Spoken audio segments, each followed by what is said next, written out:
Good evening, our beloved NEET students, aspirants. कुछ ये सोच रहे हैं कि कुछ बच्चे बिल्कुल नहीं पढ़ रहे हैं। ऐसा नहीं है, वो बिल्कुल तन मन से लगे हुए, एक मिनट भी अपना वेस्ट वो नहीं कर रहे हैं। मैं खासकर उन एस्पिरेंट्स की बात कर रहा हूँ जो कोई टेस्ट सीरीज फेस कर रहे हैं, दे रहे हैं या सेल्फ असेसमेंट कर रहे हैं और उनका स्कोर 600 से ऊपर जा रहा है। That is I am talking about general category and OBC. I am not talking about SC, ST and PW. In fact, अभी जो टाइम बच गया है, near about 20 days, that's very very important for you. ये मायने नहीं रख रहा है कि कौन सा टॉपिक छोड़े और कौन सा टॉपिक पकड़ें, और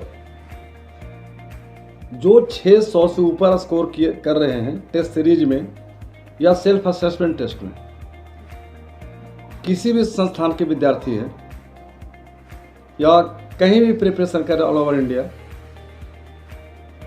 उनसे मेरा रिक्वेस्ट है कि अगर उनका मार्क्स बायोलॉजी में 300 से बिलो जा रहा है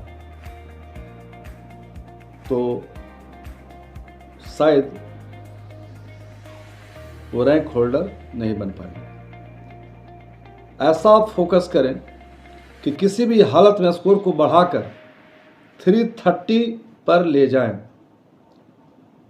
केमिस्ट्री में मिनिमम 165 एंड फिजिक्स में at least 170. Then you can get an appropriate government college. मैं उन बच्चों की बात कर रहा हूं जो सफल डॉक्टर बनने की सपना देख रहे हैं. डॉक्टर तो बहुत बनते हैं, लेकिन सफल डॉक्टर बनना वो बाद में तय होता है. हालांकि फिर भी रैंक्स अगर अच्छे आते हैं, एम्स पाते हैं या अपने स्टेट में गवर्नमेंट यानी कोई का बहुत बड़ा कॉलेज में उनका एडमिशन होता है, बड़ा से मेरा मतलब है कि जिनकी फैसिलिटी अच्छी है, इंफ्रास्ट्रक्चर अच्छा है और फैकल्टी अच्छे हैं, तो उनका पूरा फोकस अभी ना तो उनको कोई बर्थडे अटेंड करना है, ना कोई शादी अटेंड करनी है, ना कोई पार्टी करनी है. और मुझे उम्मीद है कि वैसे बच्चे का इसमें कोई इंटरेस्ट नहीं होता. अभी बिल्कुल वो तन्मयतापूर्वक विथ फुल कंसंट्रेशन वो लगें. और मैं उनसे रिक्वेस्ट करूंगा कि 5 मिनट का योगा जरूर करें, at least 5 minutes, to concentrate on a particular point.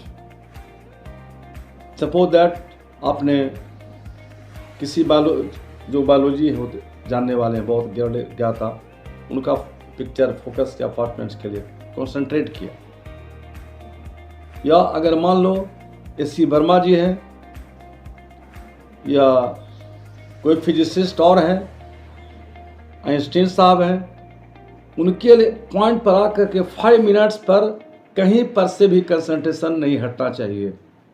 अगर आप ऐसा करोगे तो आई थिंक 10% इंक्रीमेंट आपका इसेंशियल है. और जो कैंडिडेट एवरेज है वो केवल सिलेक्शन की बात सोचे. बायोलॉजी 360 मार्क्स का आएगा, ओल्ड पैटर्न जैसा हो गया, जैसा आपको पता ही है, सब लोग जानते हैं. 180 मार्क्स का फिजिक्स है और 180 मार्क्स की केमिस्ट्री है. तो जो स्टूडेंट एवरेज है, जिनको केवल गवर्नमेंट कॉलेज चाहिए, चाहे जैसा भी चाहिए स्टेट में या किसी जगह पर, तो वो कम से कम बायोलॉजी में 250 मार्क्स,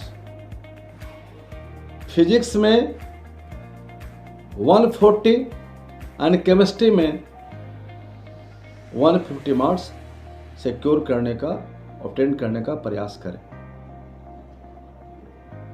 तो मैं सभी एस्पिरेंट से एक रिक्वेस्ट कर रहा हूं कि वो अपने कीमती समय को